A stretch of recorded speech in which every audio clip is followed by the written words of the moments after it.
Hey, this is Ciderhelm, and welcome to the Vainglory Hero Spotlight. Today we're looking at Celeste, a gifted mage who commands the stars. Celeste lights the way for her team, calling upon her stars for both artillery and long-range reconnaissance. Though fragile, she is well-suited to fighting from the furthest edges of battle. Celeste's perk, Julia's Light, changes her basic attacks into spells that deal primarily crystal damage and increase in damage based on her crystal power. Additionally, her basic attacks briefly reveal opponents when they strike. Celeste's first ability, Heliogenesis, creates a small star at a target location, dealing a burst of crystal damage to nearby enemies. This star remains on the ground for several seconds. Though it will not continue to deal damage, it does grant vision in a small area around it. If Celeste casts Heliogenesis on an already existing star, the star will go supernova, dealing increased damage across a much wider area. The Heliogenesis overdrive substantially increases its casting range. I recommend learning Heliogenesis at level 1, upgrading it first, and taking its overdrive in nearly all situations. Celeste's second ability, Core Collapse, triggers a chain reaction at a nearby location. After a short delay, enemies within the area are stunned and take crystal damage. The Core Collapse overdrive increases the stun duration while substantially decreasing its cooldown.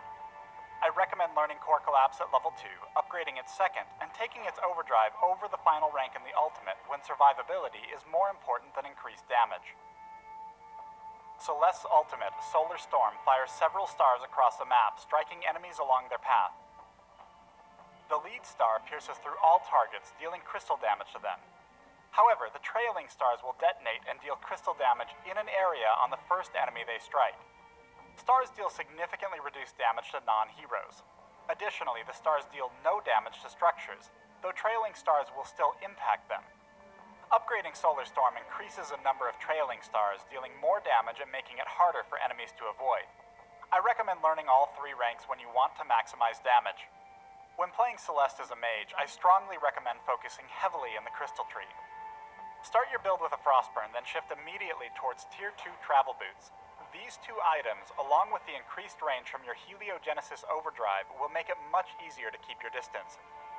If you're most comfortable at a range, I recommend items like Shatterglass, Clockwork, and Broken Myth to really make her shine. If you prefer close quarters or can't otherwise avoid them, Aftershock and Alternating Current are strong additions to a build. When playing Celeste, there's a dance you'll need to master.